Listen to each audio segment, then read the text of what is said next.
Assalamualaikum warahmatullahi wabarakatuh. Selamat siang semuanya. Semoga kita semua masih dalam keadaan yang tetap semangat dan juga penuh bahagia meski masih dalam kondisi pandemi ini. Nah, saya sudah bersama dengan seorang narasumber di orasi kita yang ke-6 ini, yaitu Kak Ilham. Sebelumnya, saya ingin menampakkan profil singkat dari data diri narasumber kita, yang merupakan seseorang yang sudah pengalaman di bidangnya.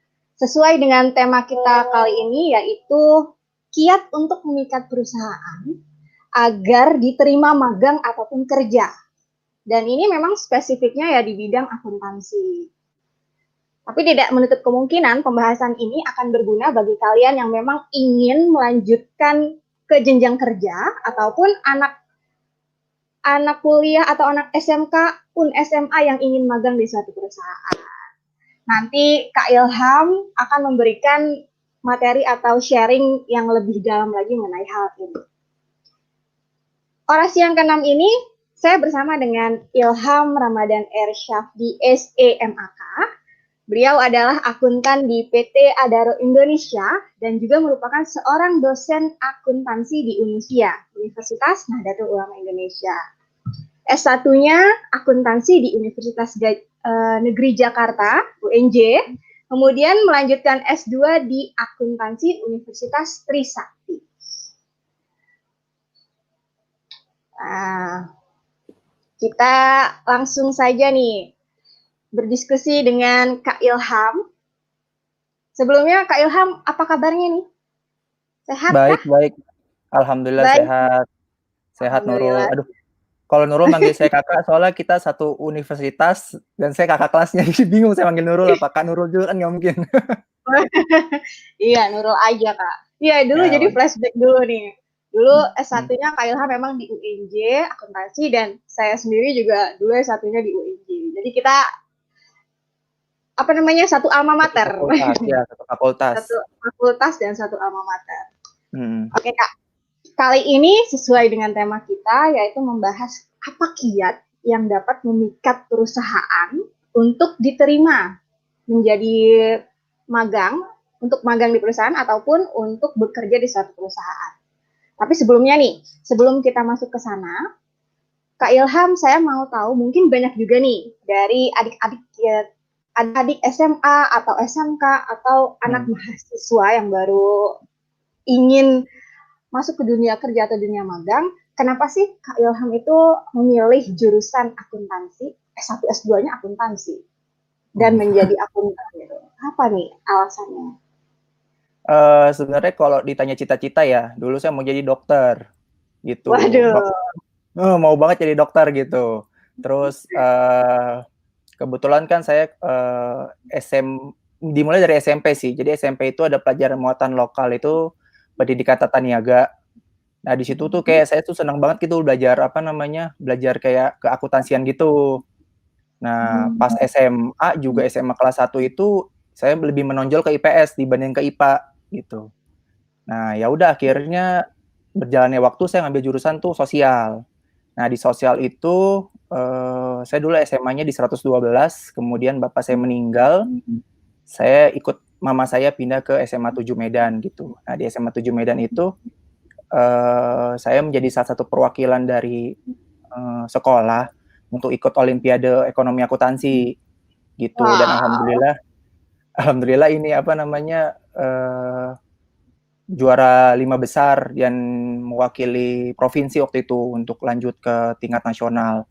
Nah dari situ tuh kayaknya akuntansi tuh saya banget gitu. Jadi kayak menemui feel-nya gitu, menemui feel-nya di akuntansi gitu. Karena menemui feel akuntansi, makanya saya ngambil S1-nya akuntansi. Kemudian S2-nya juga akuntansi gitu, biar linear bisa jadi dosen. Oh, jadi memang sejak S1 pun sudah ada plan untuk menjadi dosen gitu ya, Kak?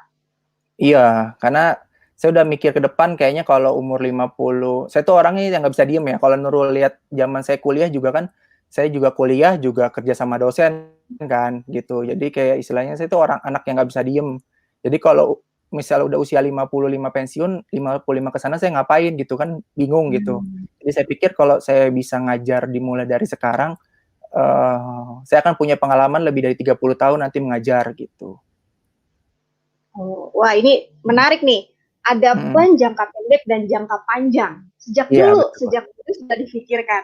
Nah Iya, ini betul. Kak Ilham, nggak apa-apa ya, agak keluar dari materi. Namun yang banyak anak muda sekarang atau anak milenial kurang aware, yaitu adalah membentuk atau membuat plan jangka pendek dan jangka panjang.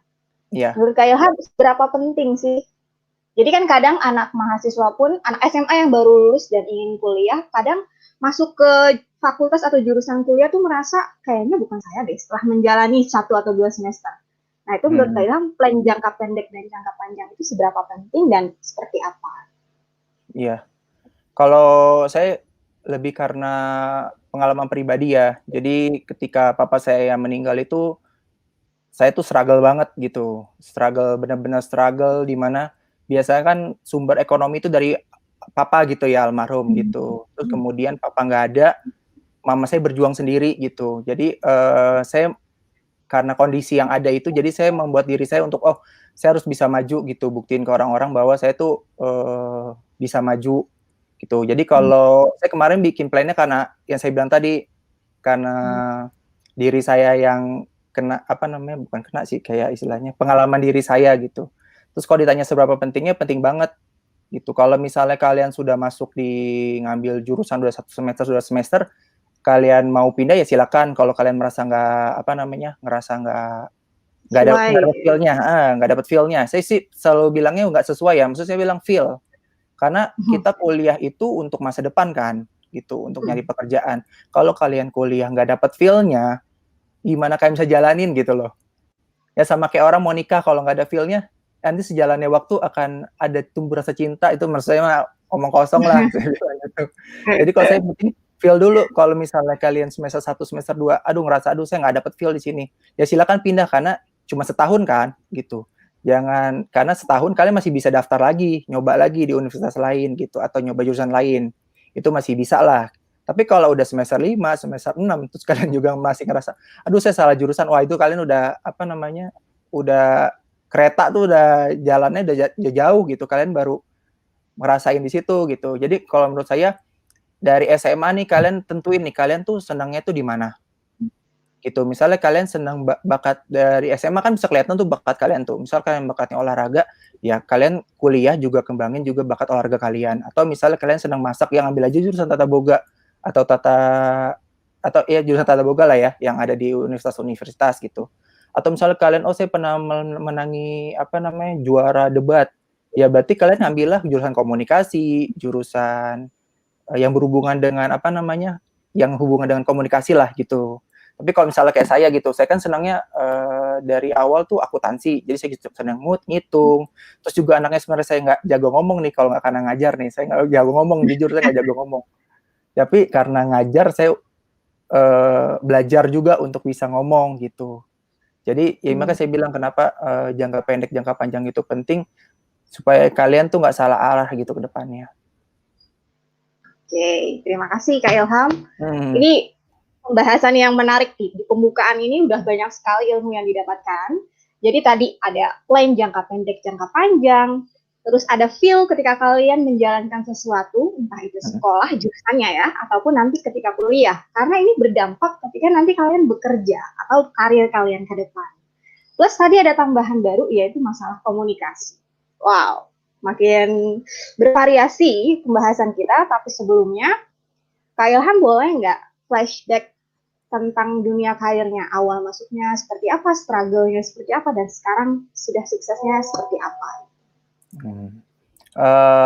Saya mulai dari zaman saya kuliah. Saya tuh kuliah itu tahun 2008 ya. Ketika kuliah 2008 itu IPK saya semester, ini saya bilangin soal feel ya. IPK saya semester 1 itu cuma 3. Cuma 3 aja gitu. Itu karena saya cuman kuliah pulang, kuliah jam 8 sampai jam 10 pulang. Kuliah jam 8 sampai jam 10 pulang. Jadi saya nggak ngerasa feel, aduh kayaknya saya nggak cocok nih kuliah di sini, sampai kayak gitu saya tuh, sampai apa namanya, sampai kayak aduh cuma IP cuma 3, lihat teman yang lain IP-nya tinggi gitu. Itu kenapa saya bilang saya butuh feel untuk ngerasain supaya kayak bisa apa namanya, untuk bisa lebih tinggi lagi IP-nya gitu. Akhirnya di semester 2 alhamdulillah saya dipanggil sama dosen. Waktu itu dosen pembimbing akademik saya, Ibu Marcelisa Nindito, untuk bantu beliau di pertemuan rektor sebenua Asia gitu. Nah, di situ akhirnya saya baru mulai tuh aktif di bukan organisasi kampus aja ya, tapi aktif di dalam unit bisnis fakultas dan unit bisnis universitas. Nah, dari situ saya udah mulai kerja tuh. Jadi saya kerja sama dosen itu tahun 2009 sampai tahun 2012, 2013 lah saya kerja sama dosen, kerja sama Bu Marcelisa Nindito, sama kerja sama Bu Widya Parimita gitu. Jadi kerja di unit fakultas sama unit universitas. Nah, di situ saya dapat banyak ilmu tuh dari dosen-dosen. Jadi ilmu saya bukan dapat hanya dari kelas aja, tapi saya juga dapat ilmu dari dosen-dosen tersebut. Jadi saya sering ikut pertemuan internasional, terus saya juga ikut bikin proposal investasi pariwisata yang itu merupakan apa namanya soft skill yang saya dapat gitu. Oh, kayak gini ya kalau mau nyusun apa kayak gini kayak gini kayak gini. Jadi saya dapat ilmu tambahan tuh dari situ. Nah, akhirnya semester 2 karena saya temu feel-nya tuh kuliah itu. Jadi saya nggak hanya pulang kuliah juga, nggak hanya pulang kuliah aja, tapi saya juga ada kerja sama dosen. Akhirnya IP saya melejit tuh 3,75 di semester 2. Nah, selanjutnya juga ke depannya IP saya juga tinggi yang alhamdulillah IP saya ketika lulus tuh di atas 3,5 gitu. Ketika lulus saya di atas 3,5. Jadi selanjutnya setelah saya lulus dari universitas, saya punya background kerja sama dosen itu saya pakai untuk saya melamar pekerjaan gitu. Selain itu juga selain kerja sama dosen, saya juga pernah magang di 2 perusahaan. Jadi saya pernah magang di BUMN, satu lagi saya magang di perusahaan swasta asing gitu. Kenapa saya mau magang di BUMN dan perusahaan swasta asing itu? Karena saya dapat ilmu keakuntansian itu dari perusahaan itu. Jadi saya tahu gimana cara dapat ilmu, gimana sih mengaplikasikan akuntansi di perusahaan gitu lewat magang itu. Makanya kenapa saya magang itu di perusahaan sampai 6 bulan ya, gitu. Karena supaya dapat ilmunya tuh lebih banyak untuk bekal saya nanti, gitu. Kemudian ketika saya kerja pertama, saya tuh kerja di perusahaan gas, itu selama 4 bulan. 4 bulan, sorry, 4 tahun 7 bulan. 4 tahun 7 bulan. Ya kerja situ ya, saya sebagai staf biasa, kerja di perusahaan itu, kemudian, tapi sambil saya kuliah juga, kuliah S2 gitu. Jadi saya kerja di perusahaan, saya bilang sekarang saya punya jangka panjang ya ingin jadi dosen. Maka saya sambil kerja sambil kuliah juga gitu. Nah, akhirnya di tahun 2017 saya direkrut saya bukan dilamar ya, maksudnya saya diajak oleh recruiter via LinkedIn. Via LinkedIn itu untuk interview di perusahaan gitu. Alhamdulillah itu. Jadi alhamdulillahnya karena beliau lihat profil saya ya di LinkedIn itu, jadi saya direkrut di PT Adaro. Sebelumnya saya di PT Jasa Power Indonesia, itu masih satu grup ya sama Adaro Energi Group. Kemudian saya dimutasi ke Adaro Indonesia yang terakhir ini tahun 2019 kemarin gitu. Itu sih saya kerja juga saya juga ngajar itu dari tahun 2017 awal. Jadi terus sambil kerja juga saya ikut rekrutmen dosen juga gitu dari tahun 2017. Oke, luar biasa ya. Memang perjuangan itu tidak langsung akan membuahkan hasil. Harus ada step-stepnya ya, Kak. Harus ada waktu yang akan memupuk profil diri kita ini menjadi lebih baik lagi. Betul. Karena itu juga saya jujur saya jarang kumpul sama teman-teman kuliah saya gitu, karena waktu saya juga dihabiskan untuk berkumpulnya dengan dosen-dosen atau enggak dengan mahasiswa yang satu organisasi dengan saya gitu. Jadi emang emang harus ada dikorbankan sebenarnya sih. Tapi kalau misalnya korban ini jangan sampai kita nggak kenal sama teman kita juga ya, itu nggak boleh gitu. Karena kan gitu. Ruang lingkup kita kan butuh juga butuh link-link ya. Relasi link-link untuk ngebangun diri kita gitu, bahwa kita hidup di dunia tuh nggak bisa sendiri gitu. Saya juga ngerasa hidup saya, makanya saya tetap berusaha untuk menjaga pertemanan dengan teman-teman saya juga masih ikut di grup kuliah S1, grup kuliah S2 itu masih tetap saya jaga, saya maintain gitu. Nggak sengaja kan ketemu Nurul juga ternyata satu fakultas kan 2017 Iya. gitu. Kita ketemu baru ya Kak ya. Iya. Baru 2017 ini itu. Waktu di Mm-mm. UIN kita bahkan belum pernah ketemu sama sekali. Betul. Beda jurusan kita soalnya. Beda jurusan. Nah ini Tapi menarik dosennya nih. sama. Status dosennya sama. Bu Erika. Ini halo Bu Erika, Bu Santi. Oke Kak, ini pengalamannya sudah sangat banyak ya di bidang akuntansi khususnya ya. Jadi Kak Ilham ini sebelum kerja pun sudah pernah magang di perusahaan BUMN dan perusahaan internasional.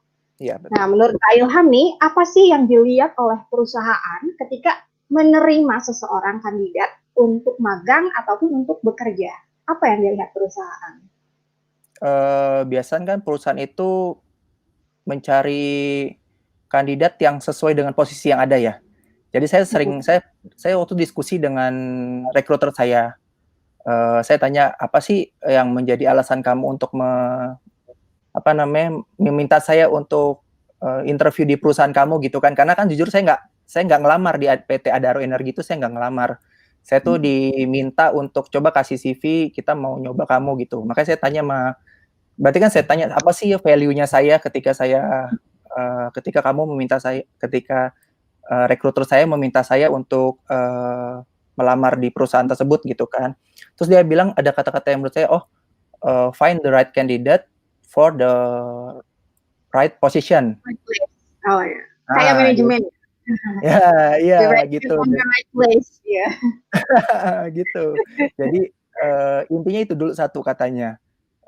Kan nggak mungkin kalau misalnya kita posisinya budgeting, dia akan mencari orang yang kerjanya itu misalnya budgeting, dia ngerjainnya hanya ngerjain yang sifatnya daily, misal finance gitu. Kan beda tuh, beda satunya accounting, satu finance gitu kan. Beda division lah kalau di perusahaan saya gitu. Nggak mungkin, jadi akan mencari yang tadi dibilang sama dia gitu. Terus setelah mencari, biasa mereka melihatnya dari sisi CV. Gitu kan yang dilihat ya. Karena mereka nggak bisa lihat orangnya dulu nih, gimana orangnya selama ini gitu kan, nggak bisa lihat. Nah, yang dilihat adalah CV gitu. Nah, CV itu seperti kayak gambaran diri kita gitu. CV seperti gambaran diri kita, gimana dari segi diri kita tuh gimana gitu. Jadi kalau misalnya contoh IPK gitu, IPK kayak menjadi gambaran ketekunan, terus daya juang dan pemahaman kandidat untuk masuk selama perkuliahan gitu. Jadi kalau IPK dianggapnya seperti kayak gambaran untuk kitanya seperti apa, apakah kita paham selama kuliah atau segala macam gitu. Itu gambaran, karena kan dia belum tahu kita gimana dulu gitu, belum tahu kita gimana dulu. Jadi lihatnya dari CV dulu. Nah, nanti kalau kita bahas CV, nanti akan jelasin kiat-kiatnya ya. Jadi saya akan kasih tahu dulu kayak apa yang dilihat oleh perusahaan gitu. Setelah itu perusahaan juga ngelihatnya, ini ada lebih dua versi ya, karena kita versi anak yang baru, new experience, jadi belum ada experience gitu kan. Jadi yang kita tonjolkan adalah segi pendidikan kita, segi organisasi, pengalaman organisasi kita, sama satu lagi achievement yang kita dapat. Gitu. Jadi kayak pendidikan utama adalah kita pasti masukin harus pendidikan kita yang terakhir ya, S1 ya, dan SMA terakhir, nanti kita punya 2 pendidikan gitu. Kemudian pendidikan juga dimasukin harus kita detail, harus ada universitasnya apa, jurusannya apa, terus rentang riwayat pendidikan itu dari tahun berapa sampai tahun berapa, IPK-nya berapa. Jadi istilahnya kita memberikan informasi yang menjual diri kita. Gitu, menjual diri kita. Kemudian tadi selanjutnya yang pengalaman organisasi ya gitu.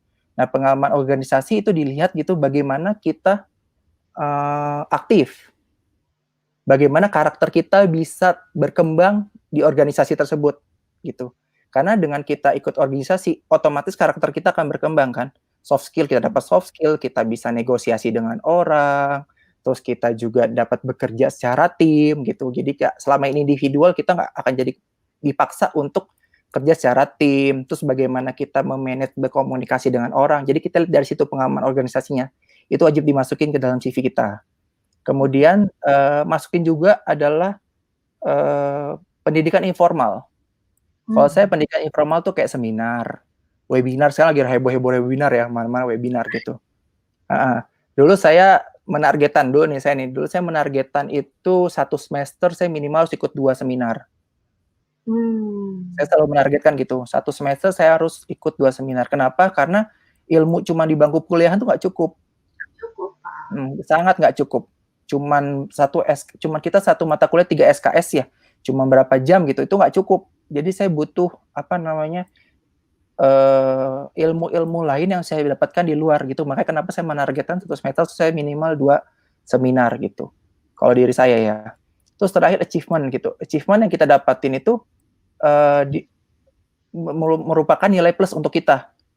Sangat merupakan nilai plus untuk kita yang akan dinilai oleh nanti rekruter tersebut gitu. Jadi yang lucu lagi, bukan lucu ini lagi saya dapat satu informasi lagi gitu. Kalau di contoh di perusahaan saya, kadang-kadang untuk manajemen trainee di perusahaan saya itu mereka punya bobot poin. Jadi kayak universitas bobot poinnya berapa, jurusan bobot poinnya berapa, kesesuaian ya maksudnya ya, kesesuaian jurusannya ya. Bobot poinnya berapa, IPK bobot poinnya berapa, pengalaman organisasi bobot poinnya berapa, terus level organisasinya bobot poinnya apa. Jadi kayak misalnya kita organisasi nih, level organisasi itu misalnya kita ketua kah, atau sekretaris kah, atau staff aja gitu. Itu ada bobot poinnya juga. Sama penghargaan yang kita dapatin itu juga ada bobot poinnya. Jadi itu juga penting mesti kita masukin di CV yang saya bilang tadi gitu. Detail ya. Nah, terus kenapa? Ini kan tadi yang saya jelasin kan kayak lebih kayak kerjaan ya. Tapi kenapa? Kalau internship gimana? Kalau internship juga sama sistemnya. Cuman yang membedakan itu internship itu dari segi jalurnya aja. Kalau kita melamar di pekerjaan itu biasaan kita ngasih CV kan, ngasih CV, kemudian kita tes psikotes. Tes psikotes, kemudian kita wawancara dengan HRD-nya atau psikolognya, kemudian kita tes user, wawancara dengan user, kemudian tes kesehatan, baru wawancara sama HRD untuk offering. Nah, kalau kita di magang itu sama semua, kecuali psikotes nggak ada, juga nggak ada interview sama HRD. Biasanya kita langsung interview sama HR dan juga nggak perlu tes kesehatan. Itu yang membedakannya. Tapi semua yang saya pernah rasakan untuk magang ataupun kerja itu sama semua jalurnya. Tetap kamu harus ngasih CV, kamu mesti ada interview, kamu interview dengan user ya, gitu, wawancara dengan user gitu segala macam, sama nanti ujungnya di HRD kayak ngasih surat kontrak gitu, kerja magang gitu berapa bulan gitu. Itu sih sebenarnya. Oke nih Kak, sebelum kita lanjut ada pertanyaan nih dari Ibu Wiwik Pujianti. Gimana caranya menumbuhkan feel pada pekerjaan kita? Ini Bu Wiwik ini sohib saya nih, sohib saya di Adaro Indonesia nih. Salam sekretaris POD. Mbak Wiwi, Diola Kitchen. Ya. Gimana menumbuhkan feel pada pekerjaan kita ya? Itu tergantung dari diri kita sendiri sih sebenarnya kalau saya bilangnya ya. Karena yang bisa menumbuhkan feel itu kan kitanya. Gitu, kitanya yang bisa menumbuhkan feel kan. Nah, bagaimana kita menumbuhkan rasa feel itu adalah ya kita harus mencintai pekerjaan kita. Gitu, mencintai pekerjaan kita, kita mensyukuri apa yang kita dapat. Kalau misalnya kita kita udah merasa di titik di mana yang sudah nggak ada feel-nya, ya daripada jadi bumerang buat kita, mending kita mencari pekerjaan lain kalau saya ya, kalau dari segi saya gitu. Jadi kalau saya menumbuhkan feel-nya adalah saya lihat dulu lingkungan sekitarnya seperti apa. Kalau misalnya dulu saya pernah kerja di PT 1 sama PT yang lain. Itu PT yang satu isinya bapak-bapak semua. Bapak-bapak semua, terus mereka sangat Islami, terus mereka jujur agak susah untuk diajak bercanda gitu. Jadi saya membuat diri saya itu orang yang asik. Ketika saya asik, orang itu akan merasa asik ke saya. Ketika orang itu asik dengan saya akan ketemu rasa keasikan bareng nih, kita bareng-bareng gitu. Sama kayak sekarang pekerjaan saya gitu. Saya lingkungan saya masih anak muda. Bagaimana caranya saya untuk menciptakan diri saya itu adalah orang yang baik, orang yang asik, orang yang tekun, orang yang rajin gitu. Jadi ketika orang berpositif dengan saya gitu, akan tercipta aura yang positif juga di sekitar saya gitu. Jadi akan menumbuhkan rasa feel yang wah enak nih kerja, berangkat ke kantor dengan semangat gitu. Jadi begitu cara saya kalau menumbuhkan feel-nya. Jadi saya lihat dulu sekitarnya, kemudian saya menciptakan feel untuk saya semangat.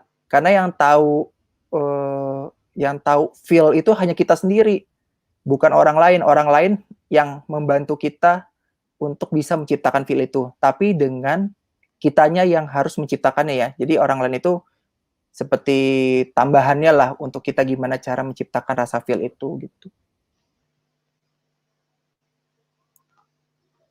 Oke, terima kasih Kak Ilham atas penjelasannya dan terima kasih Bu Wiwi atas pertanyaannya. Terima kasih Mbak Wiwi. Cukup yang antusias ya atas diskusi kita nih Kak.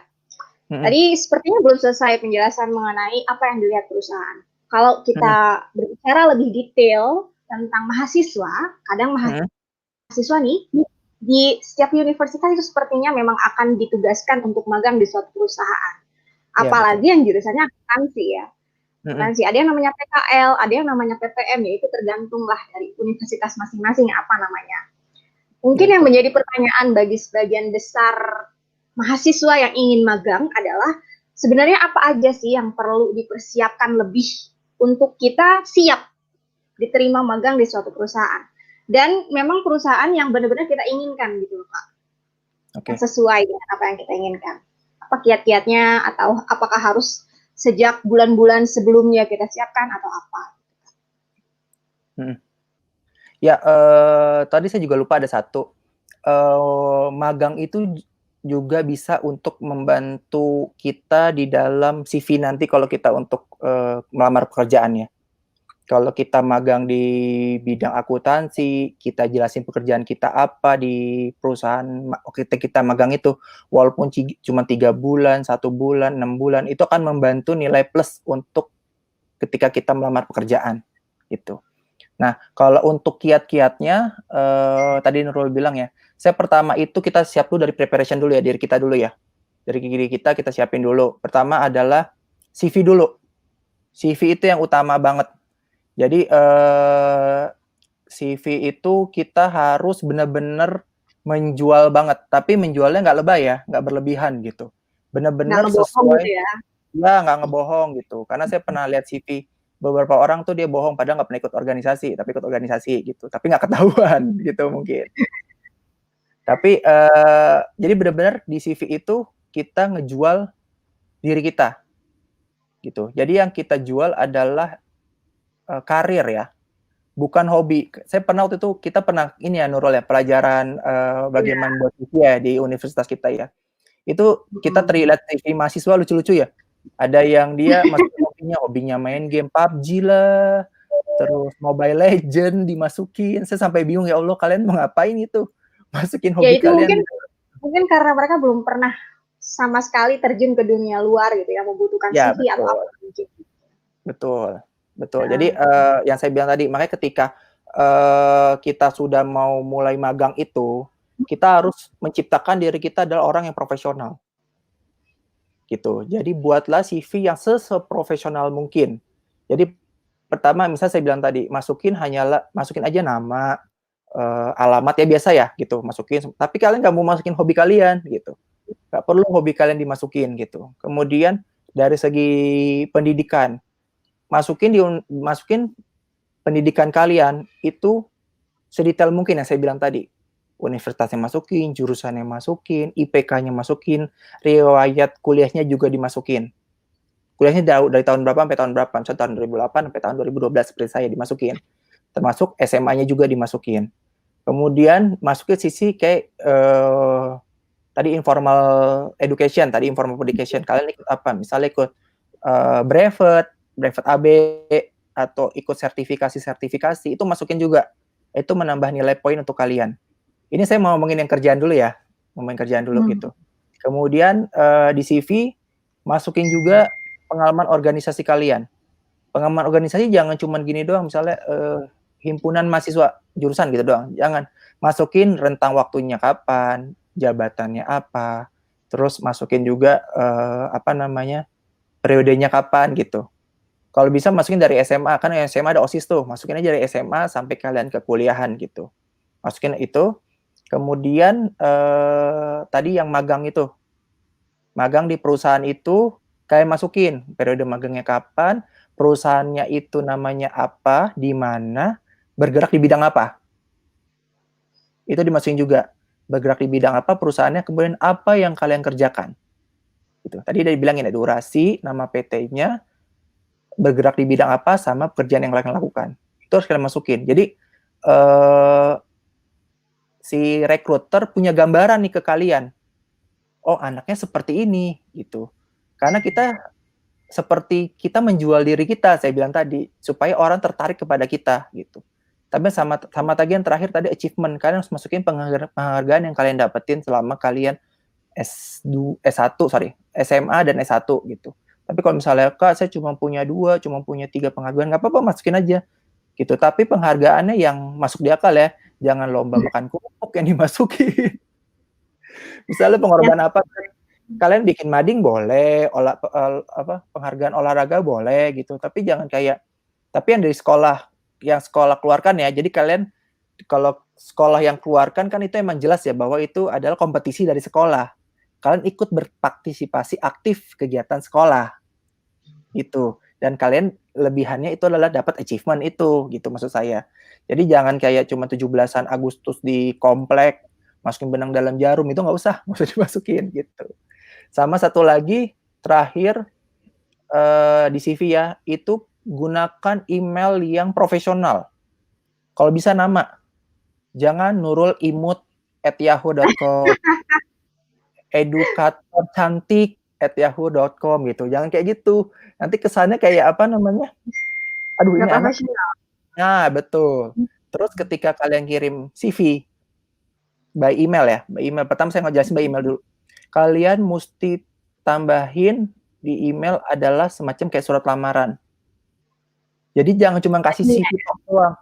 Nggak sopan. Gitu, nggak sopan. Jadi di body email ataupun di attachment ya, masukin juga surat lamaran kalian. Jadi kayak ada permisi gitu. Di email juga tulisin jelas tuh, lamaran kemana, ke PT apa, kemudian di body email juga ditulis. Karena saya sering kadang-kadang dapat lamaran itu cuma CV aja gitu. Nah, kamu siapa? Kamu siapa? Mau ngapain gitu kan, bingung kan. Kadang-kadang kita kalau terima email, kalau saya untuk magang ya misalnya, untuk magang ataupun buat orang-orang yang mau kerja di perusahaan saya tuh, kan email banyak ya. Apalagi recruiter ya, email kan pasti banyak, yang mau kerja kan nggak cuma kamu doang gitu. Jadi kadang-kadang recruiter, ini apaan sih, jangan sampai email kita tuh dicuekin. Gitu. Gimana caranya dia tahu bahwa kita tuh ingin melamar di perusahaan yang Bapak Ibu pimpin gitu loh. Jadi mesti ada body text-nya diisi, kemudian judulnya juga ada surat lamaran, permisi-permisinya gitu loh. Jadi itu sih kalau untuk preparation pertama CV di situ kalau CV. Itu kalau misalnya mau lebih lanjut nanti kalian minta nunjuk mana nih? Minta sama Bu Nurul nih. Minta sama Bu Nurul nih buat bikin season selanjutnya gitu. Nanti kita jelasin lebih lanjut. Ya, tinggal komen. Boleh. Komen aja.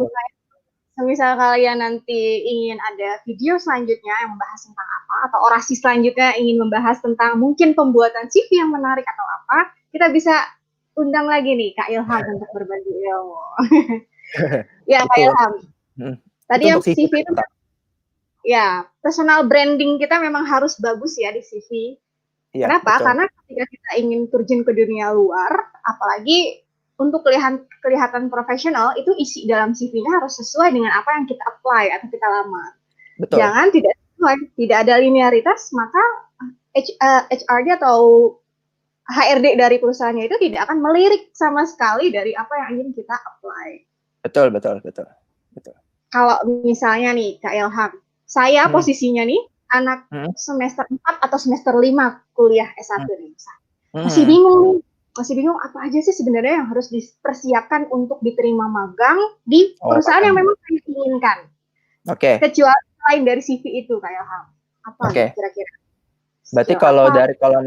kalau anak magang itu kan berarti selain kasih CV, kalau misalnya udah oke, usernya akan manggil untuk Mm-mm. magang kan, manggil Ya. untuk interview dulu. Berarti kan nyiapin interview nih, ya. Mm. Nah, ketika interview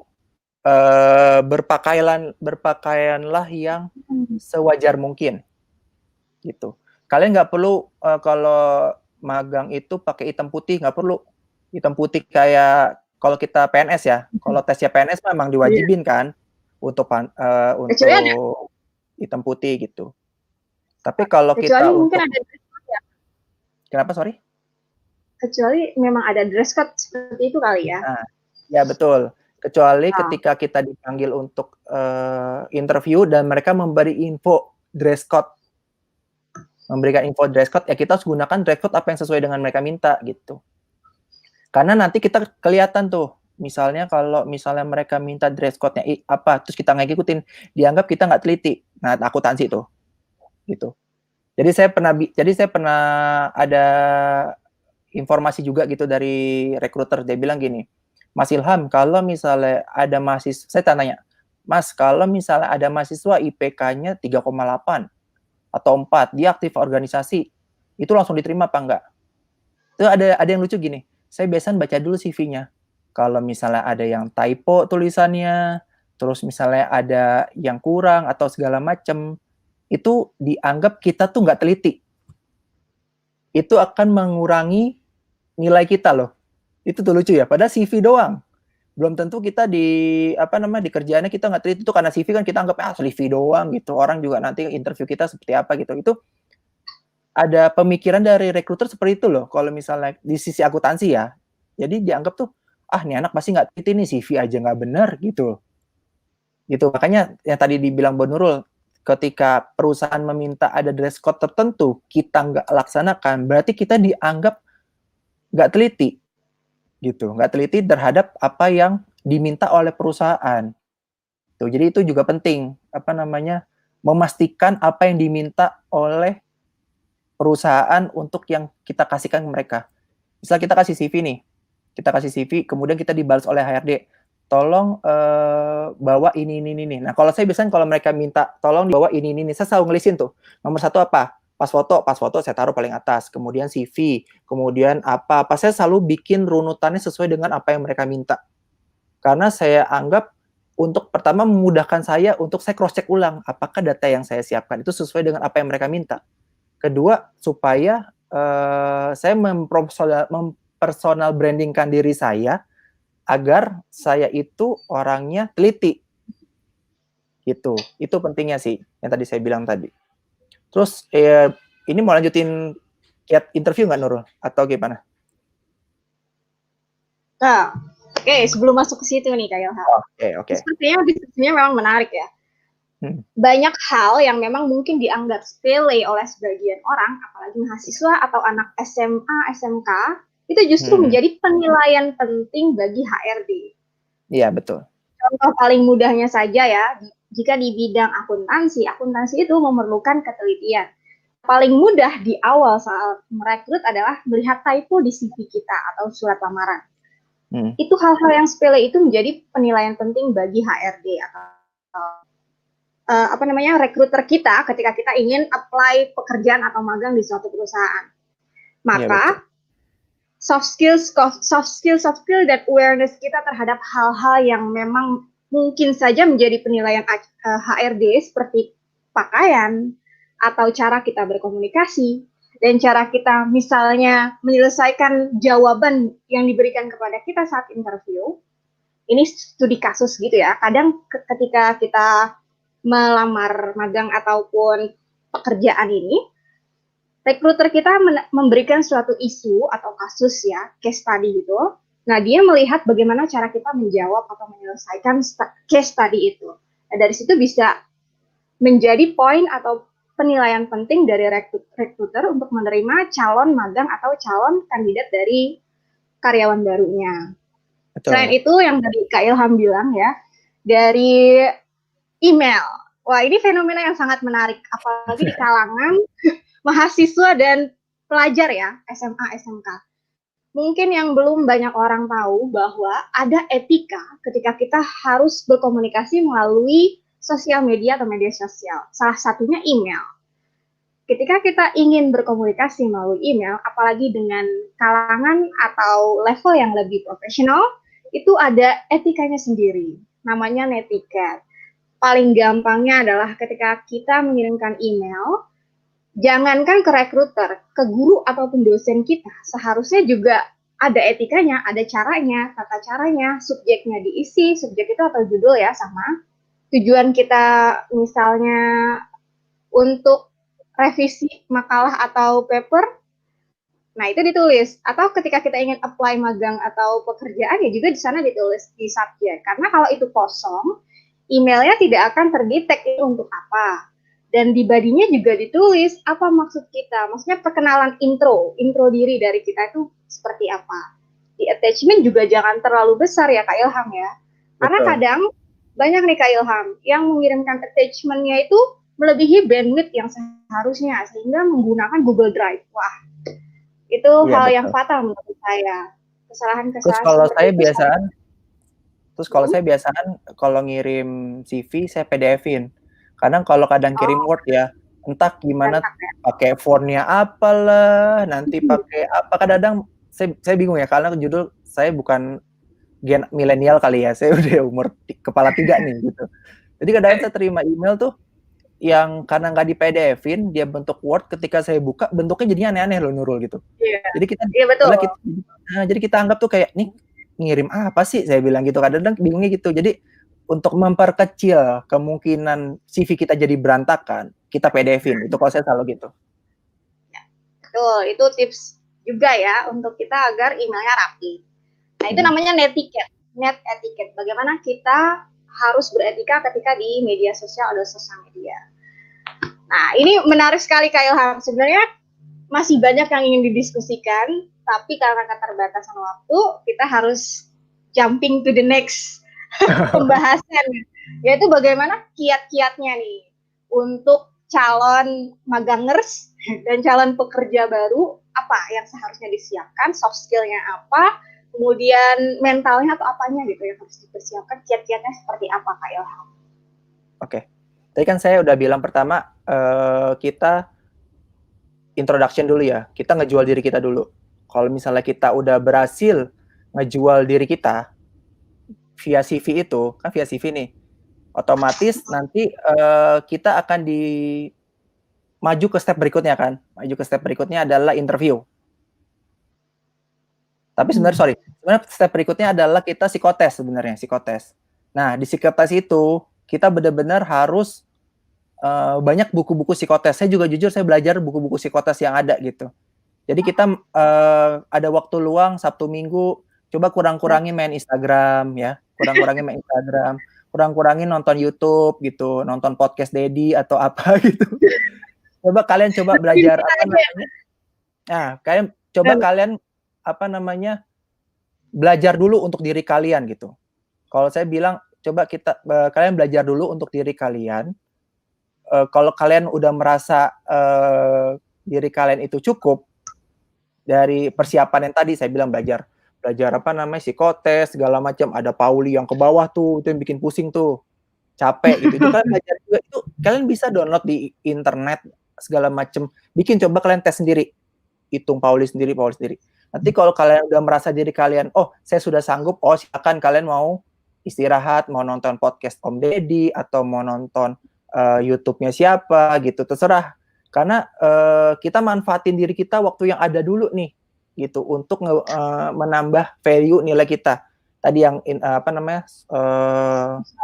belajar tadi apa namanya psikotes. Kemudian dari belajar psikotes kita akan dipanggil untuk interview. Nah, interview ini yang mesti kita perhatikan.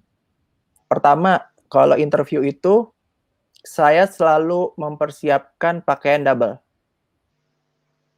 Kenapa? Karena saya tipe orang yang keringetan.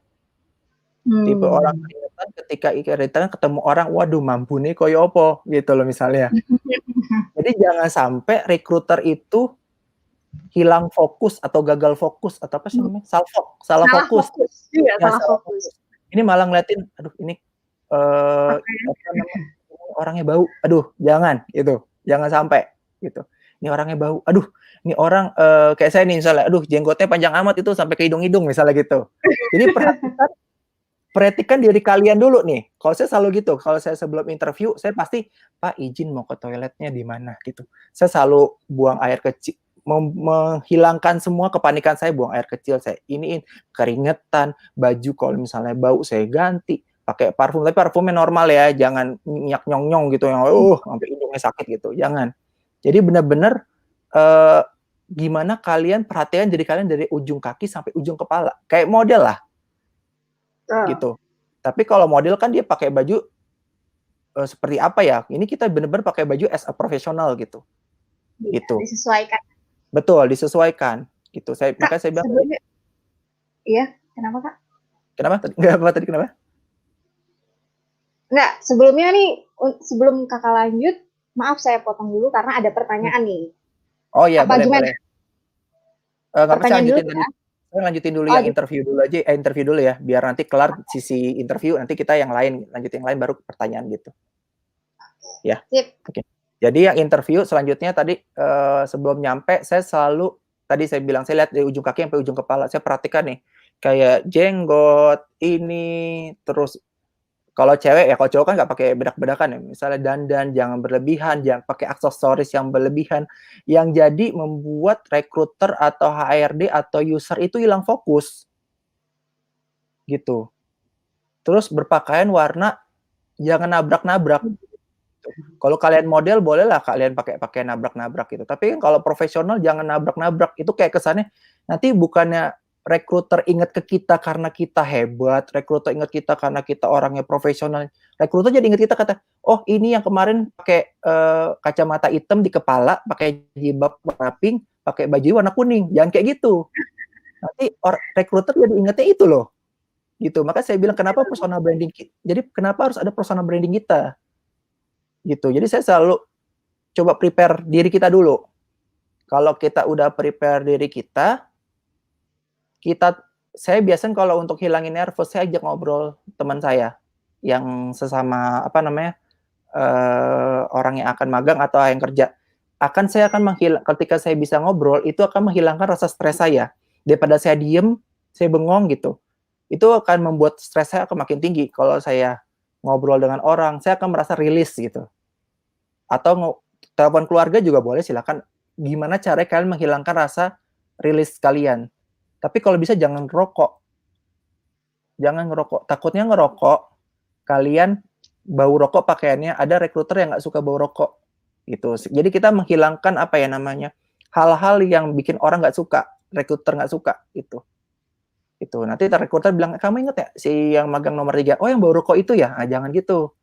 Jadi kayak bilang, oh ini ya, tadi lulusan ini ya, lulusan UNJ itu ya, oh yang akuntansi itu, oh yang ganteng itu ya, gitu. Mending kayak gitu kan, kita mempersonal dari branding kita, gitu. Nah, setelah kita, iya betul, kesan positif itu yang kita dapatkan. Ketika kita udah siap dari diri kita dipanggil, itu ada etikanya juga. Ketika dipersilakan masuk, itu ada etikanya. Nanti etikanya itu ada tata caranya. Misalnya, kalian datang, misalnya kalian bawa tas gemblok, jangan dibawa gemblok tasnya masuk ke dalam. Kayak anak TK mau masuk ruangan kelas gitu loh. Jangan kayak gitu. Lepas tasnya, jinjing. Permisi Pak, dijinjing. Kalian juga ibu-ibu lagi, sorry. Maaf mbak-mbak atau kakak-kakak atau wanita-wanita yang bawa tas jinjing ke samping gini, jangan bawa tas jinjing ke samping gini, tak masuk, tak gitu. Terus mentang-mentang tas kalian Hermes ya, taruh di atas meja, atas meja interview. Aduh, jangan. Tasnya kalian taruh aja di belakang bangku kalian atau taruh di bawah kursi. Jadi yang benar-benar di meja itu hanyalah benar-benar diri kalian plug, kalian bawa map, kasih ke recruiter atau ngasih ke user. Gitu, ya. Jadi jangan mentang-mentang, Pak, tapi Hermes gimana, Pak? Jangan, udah. Kalian juga masih mau nyari kerjaan kan gitu. Ya udah, korban taruh di bawah atau taruh di belakang gitu. Jadi dan berdiri tegap. tangan boleh di bawah, boleh di atas meja.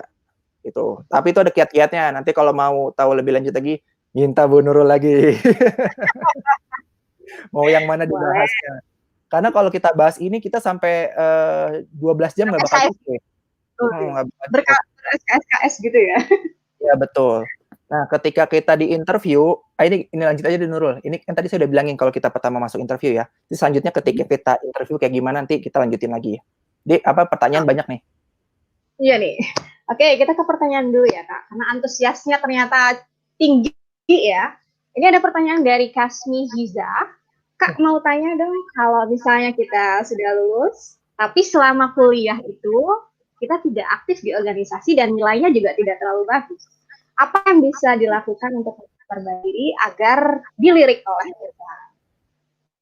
Kiat-kiatnya seperti apa? Kiat-kiatnya ya, lulus nilainya nggak bagus. Aduh, gimana ya lulus nilainya nggak bagus? Saya selalu bilang sama mahasiswa itu, tolong kalau kalian lulus minimal IP itu 3,3 lah, di atas 3 lah. Gitu. Jangan sampai di bawah 3.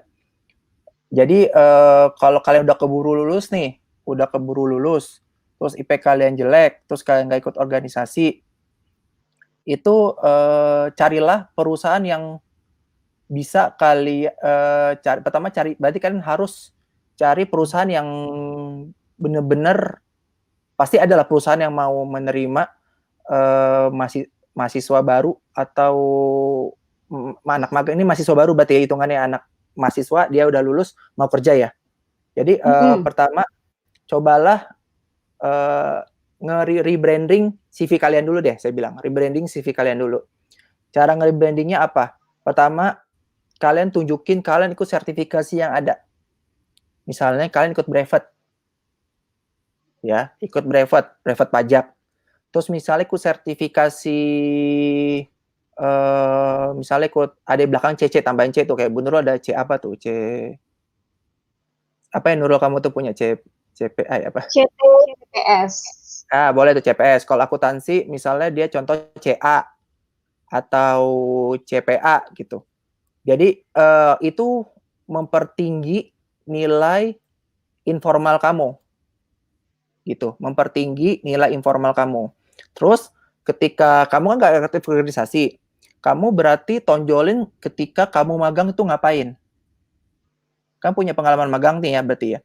Berarti tonjolin juga pengalaman magang kamu yang ada gitu. Jadi jangan ketika kamu nge-branding diri kamu, ketika pengenalan kamu jangan bilang, saya Kasmi Hiza Muslimah dari universitas apa, IP saya 3,3. Jangan. Kalian tonjolin yang kalian punya. Saya pernah magang di perusahaan PT Adaro Indonesia yang bergerak di bidang batu bara. Saya bekerja bla bla bla bla bla. Terus saya juga bla bla bla bla. Karena kan kamu nggak bisa nonjolin keaktifan organisasi kamu kan, gitu. Jadi ketika kamu nggak bisa menonjolkan keaktifan organisasi, kamu juga nggak bisa menonjolkan IP kamu, berarti tonjolkan setelah itu yang bisa kamu lakukan. Jadi kamu tonjolkan magang kamu tonjolkan adalah pendidikan informal kamu. Gitu. Ya, di situ. Tapi kalau misalnya kalian belum lulus nih, ya perbaiki dulu deh nilai kalian. Jadi ketika kalian lulus, IPK kalian bisa 3,5 atau misalnya 3,3 lah. Karena IPK 3,5 aja udah bertebaran di dunia ini, mahasiswa gitu. Gitu. Jadi maksud saya tapi gini. Yang kamu bilang Kasmi tadi katanya gimana caranya supaya bisa ngelirik gitu. Kemarin saya tanya sama rekruter, Mas saya bilang, saya punya case gini, ada mahasiswa IP 4 tapi nggak aktif organisasi, sama mahasiswa IP 3,3 tapi aktif organisasi. Mas mau pilih yang mana? Saya bilang gitu. Dia bilang, saya pilih dua-duanya. Loh, kok bisa? Saya bilang, kenapa kamu pilih dua-duanya, Mas? Katanya. Iya, nanti saya sharingnya dari psikotes. Gitu. Jadi mereka cari dulu semua sebanyak-banyaknya. Gitu, cari dulu sebanyak-banyaknya. Nah, saya bilang tadi, makanya gimana? Supaya kamu ketika mereka mau mancing, kamu masuk ke dalam satu pancingan orang rekrutmen itu. gitu. Jadi kamu menjual diri kamu. Gitu. Jadi kamu nggak usah khawatir untuk oh gimana kalau misalnya saya nggak aktif organisasi segala macam, itu nilai tambah buat kamu. Tapi nanti ujung-ujungnya dilihat dari segi psikotes. Yang penting kamu lolos pancingan dulu itu loh, Nurul, sorry, si Kasmi. Jadi kamu lolos pancingan itu dulu, gitu aja. Oke, terima kasih Kak Ilham dan Kasmi atas pertanyaannya. Ini ada satu pertanyaan terakhir ya, karena waktunya sudah dekat. Dari ya? Iran, iya, dari Iran Nainggolan, izin tanya Pak, kemampuan bahasa apa yang sangat diperlukan pada proses perekrutan? Silahkan Kak Ilham dijawab. Kemampuan bahasanya apa? Kemampuan bahasa yang banyak apa ya sangat diperlukan soal. Oh, kemampuan bahasa ya.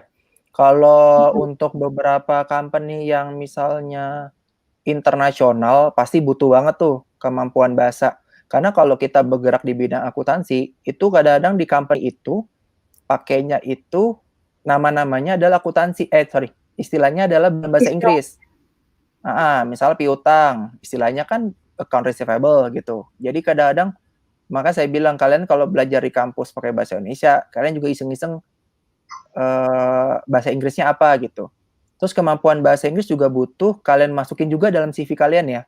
Misalnya kalian hasil TOEFL misalnya 450 atau 500, kalian masukin juga karena itu nilai plus buat kamu. Nilai plus buat kamu tuh mampu mencapai berapa gitu. Bahasa Inggris yang dipunya gitu. Kan kadang-kadang juga kalau pekerjaan itu kan ada yang bilang butuh bisa bahasa Chinese gitu kan ya. Berarti kalau kalian bisa bahasa Chinese ya lamar aja pekerjaan itu. Tapi kalau ditanya bahasa seberapa penting, ya penting gitu. Penting juga untuk kalian punya. Tapi jangan jadi kalian pinter bahasa Inggris sama rekruter, aduh. Jadi coba nge-manage diri kalian itu adalah diri yang attitude yang baik lah, nggak sombong, nggak jadi menggurui, nggak menggurui gitu. Mentang-mentang bahasa Inggrisnya lebih bagus dibanding rekruternya, jadi kayak rekruternya bahasa Indonesia, jawabnya bahasa Inggris gitu. Ya itu. Gitu. Tapi kalau CV kalau bisa bahasa Inggris ya, itu wajib loh. CV bahasa Inggris, surat lamaran bahasa Inggris itu udah hal yang udah jadi hal yang standar, iya benar standar gitu, standar. Jadi standar malah ya.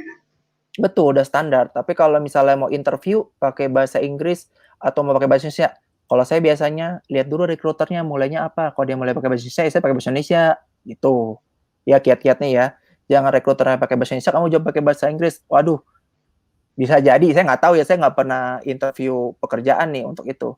Nanti rekruternya ngerasa kayak, waduh, sombong amat nih orang gitu. Jangan gitu. Jadi kuncinya adalah lihat dulu rekruternya ngomongnya apa gitu. Biasanya silakan perkenalkan diri kalian gitu. Kalau kalian mau ngomong pakai bahasa Inggris, izin dulu, boleh saya jelaskan pakai bahasa Inggris? Nah gitu. Tapi kalau misalnya dia ngomong bahasa Indonesia, kita ngomong pakai bahasa Indonesia aja. Gitu. Oke, terima kasih banyak Kak Ilham atas diskusi yang luar biasa ini. Banyak sekali ilmu yang di-share. Yang pastinya bagi para penonton nih nantinya keywords-nya dan bekal untuk mereka yang ingin memang magang atau masuk ke dunia kerja. Dan para pelajar yang memang masih berada di dunia SMA, SMK, ataupun mahasiswa kuliah gitu S1 yang akan meniti karir nantinya. Ini sangat berguna Kak Ilham. Tapi karena keterbatasan waktu, kita harus mengakhiri ini dengan segera. Nanti ketika ingin ada video-video selanjutnya, pembahasan selanjutnya, silakan komen mau dibuatkan video tentang apa. Terima kasih banyak Kak Ilham atas ilmunya dan telah menyempatkan waktu untuk berbagi dengan kita di orasi yang ke-6, obrolan yang mengedukasi. Saya Edukator Milenial, pamit undur diri. Wassalamualaikum warahmatullahi wabarakatuh. Waalaikumsalam warahmatullahi wabarakatuh. Makasih.